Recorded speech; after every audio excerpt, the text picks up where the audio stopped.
दोस्तों, रूस और यूक्रेन के बीच युद्ध के 1270 दिन हो गए हैं और अंततः पुतिन ट्रंप के बीच अलास्का में मीटिंग संपन्न हुई। सबसे पहले हम देखें दक्षिण में क्या हो रहा है। जापोरिजिया क्षेत्र के ओरिखो में नोवोदानिलिवका में पोजिशनल बैटल चल रहा है, जबकि रूसी सैनिक मालाटोकमाच्का में आगे बढ़े हैं। नेस्तरयांका और प्लावनी यानी कामियांस्की क्षेत्र में भी रूसी सैनिक आगे बढ़ रहे हैं। वेलिका नोवोसिल्का में अलेक्जेंड्रोग्राद पे वोस्क्रेसेंका के बाद से कब्जा पूरी तरह कर चुके हैं। स्करा पर भी उनका कब्जा है। वोवचा रिवर के पश्चिम की तरफ यूक्रेन के सैनिक यहाँ से वापस हट रहे हैं।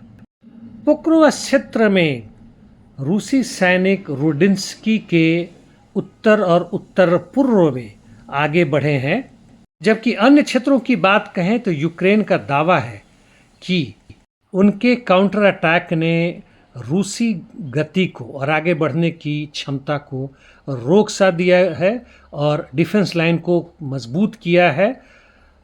पोक्रोवस्क और दोब्रोपिलिया क्षेत्र में, जोलोताई कोलोड्याज में भी।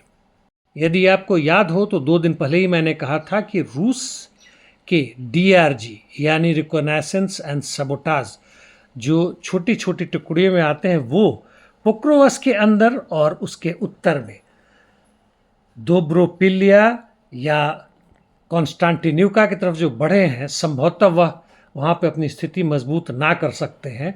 लेकिन इस बढ़त में जहाँ तक भी वो रुके हैं वहाँ पे वह काफ़ी भारी मात्रा में रिजर्व ला रहे हैं। अगले चंद 2 से 3 दिनों में स्थिति स्पष्ट होगा कि उन्हें कितना फ़ायदा हुआ इस आक्रमण से। जबकि टोरेस्क में डाइलिवका के उत्तर पश्चिम में यूक्रेन के सैनिकों ने थोड़ी सी अपनी खोई हुई ज़मीन वापस कर ली है। नॉर्थ ईस्ट यूक्रेन में लिमान से लेकर कुपियांस तक लड़ाई जारी है। कुपियांस की घेराबंदी तकरीबन पूरा हो चुका है। आगे देखते हैं किस तरह से स्थिति बदलती है। जबकि यूक्रेन के उत्तर में यानी खार्कोव दिशा में लड़ाई जारी है। वोवचा रिवर के लेफ्ट बैंक में रूसी सैनिक यहाँ पे 200 मीटर आगे बढ़ी हैं, जबकि सीनिलनिकोव की तरफ लड़ाई जारी है। कुर्स्क सूमी क्षेत्र में रूसी सेना यूनाकिफ्का में 300 मीटर आगे बढ़ चुकी है। यूक्रेन का काउंटर अटैक पर्शिट्रावन्या और अलेक्सीवका में कोई खास परिवर्तन नहीं लाया है, जबकि इंटरडिक्शन मिशन दोनों की तरफ से फलस्तीन इजराइल लेबनान की बात करें तो हिजबुल्लाह के चीफ ने साफ तौर से मना कर दिया है कि वह आत्मसमर्पण नहीं करेंगे, ना ही हथियार छोड़ेंगे, और इसके लिए स्थिति गृह युद्ध की तरफ बढ़ रहा है। जबकि सीरिया के सुएदा में फिर से वहाँ पे ड्रूज और क्रिश्चियन पॉपुलेशन पर आक्रमण हुए हैं।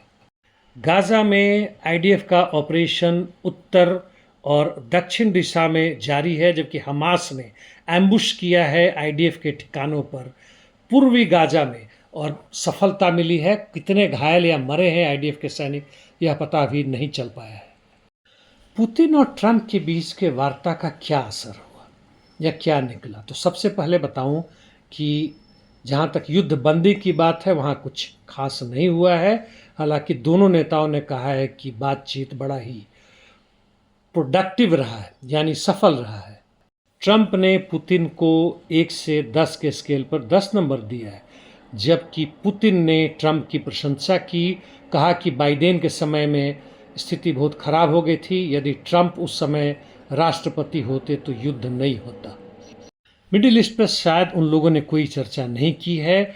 और ट्रंप से जब पूछा गया फॉक्स पर कि आपने कहा था कि कॉन्सिक्वेंसेस बहुत ख़राब होंगे यदि पुतिन नहीं तैयार होते हैं युद्धबंदी के लिए, तो इस पर उन्होंने जवाब दिया कि 2 से 3 हफ्ता तक इस पर नहीं सोच रहे हैं। रूस पर भी किसी तरह की आर्थिक पाबंदी और नहीं लगाई जाएगी। जो रूस से तेल ले रहे थे उस पर भी संभवतः अगले 2 से 3 हफ्ते तक नहीं लगाएंगे। और उन्होंने कहा कि रशिया एक बहुत शक्तिशाली न्यूक्लियर पावर है, उसको मजाक में नहीं ले सकते हैं। आगे के होने वाले बातचीत में जो संदेश दिया गया है संभवतः मॉस्को में होगा। कहा है कि थोड़े मोड़े यूरोपियन यूनियन की भी मदद लेनी चाहिए और ज़ेलेंस्की को भी बातचीत में शामिल करने की कोशिश करेंगे।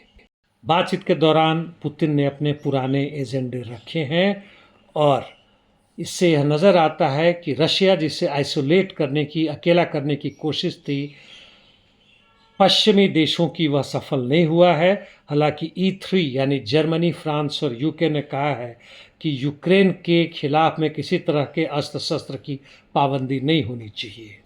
कुल मिलाकर कहें तो यह टाटा फिश नहीं हुआ है, बड़ा महत्वपूर्ण बातचीत हुआ है, लेकिन देखते हैं कि विश्व के ऊपर और इन दो युद्ध जो ज़बरदस्त रूप से चल रहे हैं उसमें क्या अंतर पड़ता है। इस बीच में कल लाल किला से प्रधानमंत्री ने दो जुमले और दिए। एक तो यह कि वह 1 खरब रुपये इस्तेमाल करेंगे 2047 तक और देश में रोजगार बढ़ाएंगे प्राइवेट सेक्टर के द्वारा।